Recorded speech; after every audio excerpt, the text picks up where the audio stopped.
Hi guys, Random here, back with a bit more World of Warships, and today we are joined by Master 476 Hero. This is where Hello. yeah, I was going to say, this is where you say hello. And Route 1704. Salutations! So, Salutations. we were together and we were having a chat about battles at Tier 5. Looking at, maybe what ships you might want to take in and maybe the benefits of having it at rank 5 and the disbenefits. So we'll continue that discussion. We're going to jump into a co-op here. We're all in rank 5 ships. You can see I'm dispensing freedom in the Texas. We have Master 476 Hero. I'm just going to call you Hero because it's just too much of a name. Yeah, it is too much of a name. So we've got a Hero here in the Omaha, and of course Roots in the Kirov there. So we're all ready. Let's jump in. I am ready to spam freedom and liberty. Everywhere, whether they want it or not. We'll have make good times, yes. Oh dear. So, ranked battles at Tier 5. Thoughts? Now, obviously, this is going to make it available to pretty much the entire player base rather than having Tier 10, which is a good thing. Yes, I know you could get the rental ships at Tier 10 for rank, but really, what you could be asking somebody who's just literally gone out and bought a Tier 8 ship from the premium shop to play that match above Tier 8 to unlock the Tier 10s, and maybe has 30 games, maybe 50 under their belt, and they're now on your team at Tier 10. At least with Tier 5, it's more open. Pretty much everyone should be able to get into this after maybe a week of playing. What do you guys think? Yeah, the good thing about Tier 5 is that there's no radar, the aircraft carriers don't have manual drops, and wargaming seems to really be in favour of testing out game modes with a player base, like with the arms battles. That's not complete yet, it's still being tested. And I think they've reviewed the feedback that they got from the last rank system, and they're going to be dumbing it down for Tier 5 to make it more accessible. I think that can only be a good thing going forward. Yeah, it's... Yeah. No, Go ahead. Yeah, like go for it. adding on to what Rook said, I reckon it is good to have it opened up to the lower player base and have it dumbed down to what you would normally get for, say, a Tier 8 ranked battle or a Tier 10 ranked battle. The rewards are slightly more reduced, but they still give out a decent payment for the lower tiers to actually use. Yeah, the rewards in this, I believe, are going to be coal. So it's kind of questionable as to whether or not your hardcore, been playing for ages players who've already got things like the Salem and the Black are going to be interested. Do they want coal? Are they really after that? Because you need the steel resource for unlocking those ships.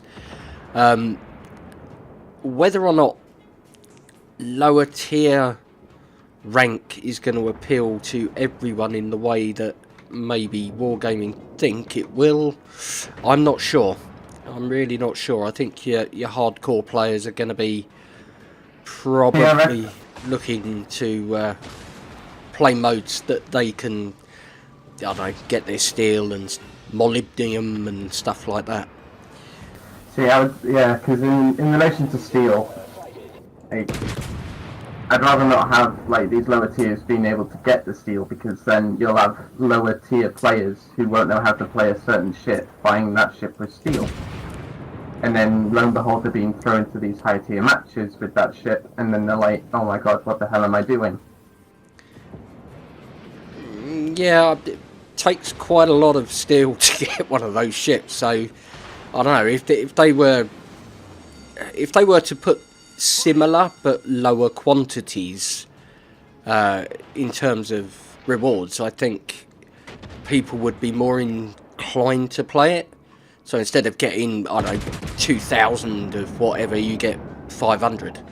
It takes a lot of time and a lot of effort to get enough of them to unlock any of those ships. So it might be a nice way of giving people a little bit of a taster, and you know, this is what you can win to make ranked more appealing in the future for them.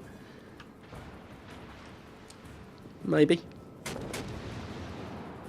Yeah, like I do agree with that statement. How about you, Rook? Yeah, like I said, Wargaming do seem to like testing out new game modes with a player base. So, like with the Arms Race, it's not complete yet. It's still in testing. They're still taking on board feedback. And it looks to me like that's exactly what they've done here. They've taken on we've just had the last season of normal ranked closing. And they've had the feedback, they've had the questionnaires back in, and I think one of the big things that stands out is this question of the stars. You know, playing to save your star. And what they're doing with this tier 5, or what, as far as I understand, is it's going to be a lot less star heavy. Yeah, it's going to be a lot less of a grind in terms of keeping your stars. I'm not 100% sure what they're planning, but it seems to me that this is a test, and they want to see how it goes at tier 5 before they implement it full blown for the next rank season. Yeah, it's I mean, it is nice that they're still looking at ways of improving the game. Definitely. I mean, that's always good to see. Yeah, and that's what we as the players want them to do. We want them to improve and make stuff better for us as the player base. Yeah, we want them to open up more stuff so that other people can enjoy the benefits of a higher tier game. So, talking of games, it looks like this one sort of coming to an end. It just did. Oh, well, there you go. So, favourite tier 5 ship? Rook, what's yours? For me, it's the Iron Duke. Absolute all-time favourite tier 5, Iron Duke. Okay. For myself, it would have to be the Omaha. Like, I've got it set up in a way where I could just set fires after fires after fires, and for me, it's a good ship for long range. Cool. Me, I'm a sneaky bugger. I like my kamikaze, and I like getting in there. You know, like you said, there's no radar at tier 5, so it's a nice ship to get out there and sneak around in. Although I reckon if I was going to have to, because I would be using the Omaha for ranks, no doubt about it. Excellent. So I'd be getting in amongst the ships and actually pretty much getting into brawling distance. So I think I would have to respec it, or just get a new captain all entirely for it. Have a captain dedicated to ranked battles at tier 5. That is going to be interesting to see how that plays out. Actually, it's brought up an interesting point there. Ranked battles are played very differently, or at least with the higher quality players, the ones who've been playing a long time. They play ranked battles differently to how they would play normal random battles. So, for an example, in a random battle, you get a Minotaur with a smoke screen. Now, a Minotaur has an option between smoke or radar. And in most random battles, you see the Minotaur always goes for smoke. In ranked, Minotaurs tend to go for radar because they can hide behind islands, they can share a friendly destroyer smoke screen, so they tend to go for. It's going to be interesting to see how that plays out at tier 5, whether or not people do change the way that they play.